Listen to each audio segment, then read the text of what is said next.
The real question is, why is this newsworthy? Why is it of public interest? Why do we have an article about some spat which happened in an airplane? And the answer is that the newspapers have become the church. It's like when I was in the village and the priest would say, "Today we have found out that Ivan, who was supposed to guard the cows, fell asleep because he was drunk.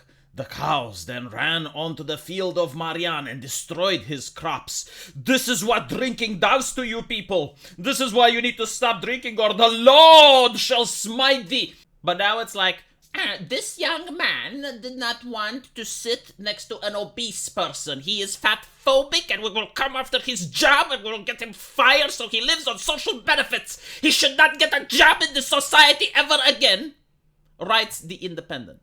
Or what newspaper is this? Sorry, it's the Daily Star. All right, the Daily Star. It literally is that, like, you get your morale. How should you behave in public? Written by the Daily Star.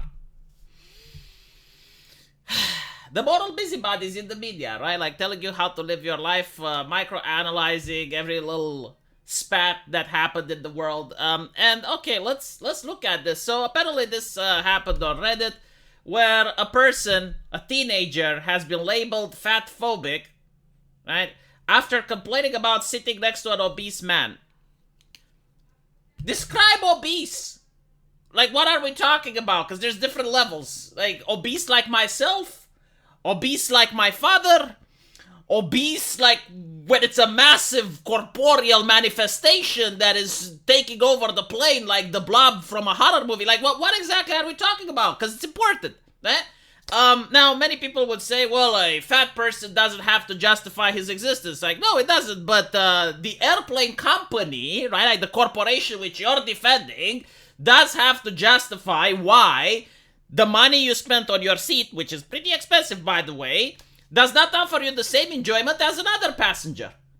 So, an airplane company should make absolutely sure that all the seats are the same, unless you have premium seats, which you pay more for, and you have like extra legroom, but that's something else, right? But every single seat in an airplane should offer the exact same level of comfort, because they cost the same. How does the airplane company fix this? Not my problem.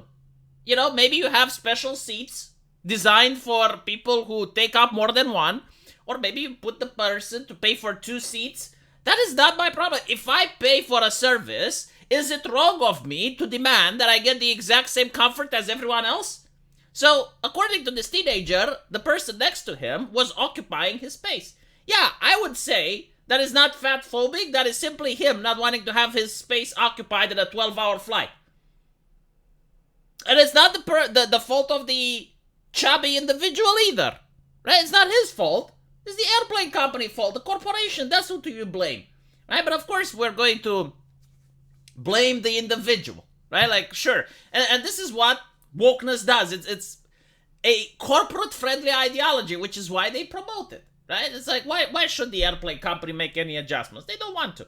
What's interesting is that a friend of mine is a musician, and he had a very expensive guitar, didn't want to put it under the luggage at the airplane because, well, it can get ruined, and he wanted to have it on board with him. Unfortunately, he was told, well, you can't have that on board because it doesn't fit on the upper compartment and it will bother the people next to you. So he had to pay for another seat for his guitar. I mean, that's completely reasonable, right? Like, why should I, even if it's not a person that's obese, why should I sit next to someone whose luggage is touching me? I don't want to be touched.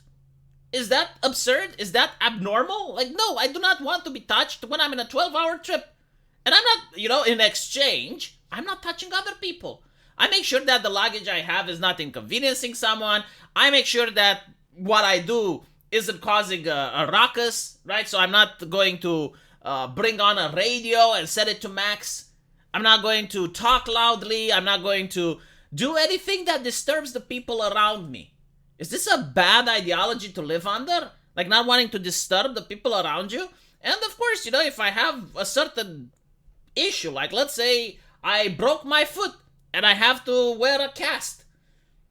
And because of that, I take extra room or something. Like I need to be in a certain position, then I buy 2 seats. Because I understand the problem, it's not something that anyone wishes, but everyone needs to be able to enjoy the same comfort in their seat, unless, of course, they pay premium. Or the airplane company can design certain specific seats, like benches or something like that, for individuals that have different needs. People with extra luggage, people with a cast, people, right? But no, apparently the problem is the kid because he's fat phobic. The cabin crew was also rude to him. And by the way, the cabin crew is rude to everyone. Like, that's their fucking default. Even label him fat phobic shit. But what's interesting is that no one, right, wanted to take his place. Like, out of all the fat-philic people in that airplane, not a single one said, hey, you know what? I will sit in his place. I will sit in his place. It is my privilege to sit next to this charming, plump gentleman. Not a single person did that. Very interesting. Everyone was willing to criticize. Everyone was willing to call him, fat-phobic shit or whatever. But no one just like, I want to sit there. I will sit in your place. That's fine. Perfectly acceptable, right? I wonder why that is, because again, like, we don't see the picture. That's the most important part of this entire story. It's like, how does that man look like? Because, like, just telling me the word obese or fat or rotund doesn't really describe anything. Like, we live in 2023.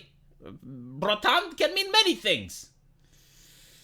So, posting on Reddit, the 18-year-old said, on my second connection flight, which is also by far my longest, 12 hours, I had the delightful sight of an obese man that was taking up a good chunk of my seat. So, like, again, imagine either the way the seats are designed, or just how that person looked like if he was taking more than a chunk. And it's not his fault. Again, it's the airplane company's fault. Right? I just want to make that clear. I am not a small guy myself. I have quite broad shoulders and I'm around 190 centimeter tall, so a full seat would have already been uncomfortable. I told the flight attendant about this issue and she told me that the seat was paid by this person and the flight was full. He said he then complained that the seat should not have been listed as available if it was being used for someone with literal roles. Okay, so maybe like the language that the gentleman used was the problem, because this is all about political correctness, right? Like, you have to frame things in a certain way. And I would have said, look, the space that I paid for is not available for me. I blame the airplane company. That's how I would have phrased it, right? Like, you guys should have made sure that I have the exact same space as the individual in front of me. Why do I have a different level of space? I don't care who you put next to me. Right? Whether it's a toddler, whether it's an old man, whether it's Jabba the Hutt, I don't care. Like, you need to make it so that when I sit down comfortably, right? And apparently the airplane company didn't, like when he filed an appeal, they rescinded their initial idea of banning him from flights because they know he's right. They literally know he's right. Like, legally speaking, he is right. Like, if he sues, he wins. So anyway, let me know what you guys think. And as usual, I will see you in the comment section. Take care.